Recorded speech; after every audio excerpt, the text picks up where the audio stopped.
1వ తారీఖు మే నెల 2024వ సంవత్సరం. ఈరోజు దేవుని వాగ్దానము. కీర్తనలు 103వ అధ్యాయము 13వ వచనము.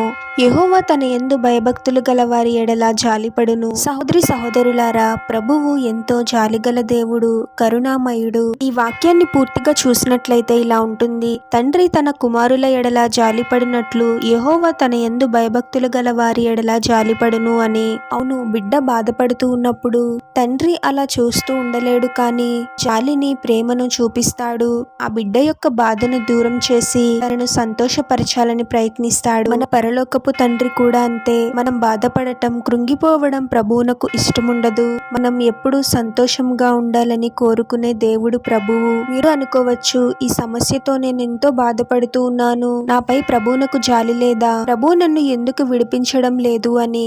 అయితే దేవుని వాక్యం చెప్తుంది, యెహోవా తన యందు భయభక్తులు గల వారి ఎడల జాలిపడును అని. అవును, ప్రభు మీపై జాలి పడుతూ ఉన్నాడు. మీరు గుర్తించకపోవచ్చు, కానీ మీ మనసులోని ప్రతి ఆలోచన, బాధ ప్రభువునకు తెలుసు. మన గురించి చింతించే దేవుడు ఆయన.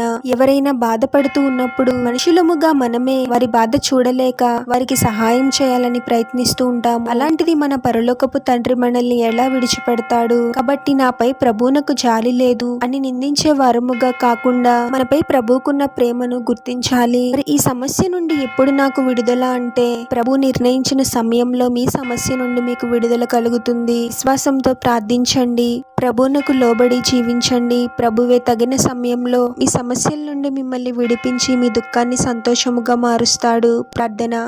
పరిశుద్ధుడవగా యేసుక్రీస్తు ప్రభువా, మీ పరిశుద్ధమైన పాదాలకు వేలాది వందనాలు, స్తుతులు, స్తోత్రాలు చెల్లించుకుంటున్నాము తండ్రి. గత నెలంతా మమ్మల్ని కాచి కాపాడి మరొక నూతన నెలలోకి మమ్మల్ని క్షేమంగా ప్రవేశింపచేసిన దేవా, మీకే స్తోత్రం ప్రభువా. మనసులోని ప్రతి ఆలోచన, బాధ మీకు తెలుసు తండ్రి. మా హృదయాంతరంగమును, అవసరతలను ఎరిగిన దేవుడవు ప్రభువా. యెహోవా తన యందు భయభక్తులు గల వారి ఎడల జాలిపడును అని మాతో మాట్లాడిన విధానాన్ని బట్టి మిమ్మల్ని స్తుతిస్తున్నాము తండ్రి. మాకు మనశ్శాంతి లేకుండా కృంగదీసే ప్రతి అపవాది క్రియ నుండి యేసు నామంలో విడుదలను అనుగ్రహించమని అడుగుతున్నాము ప్రభువా.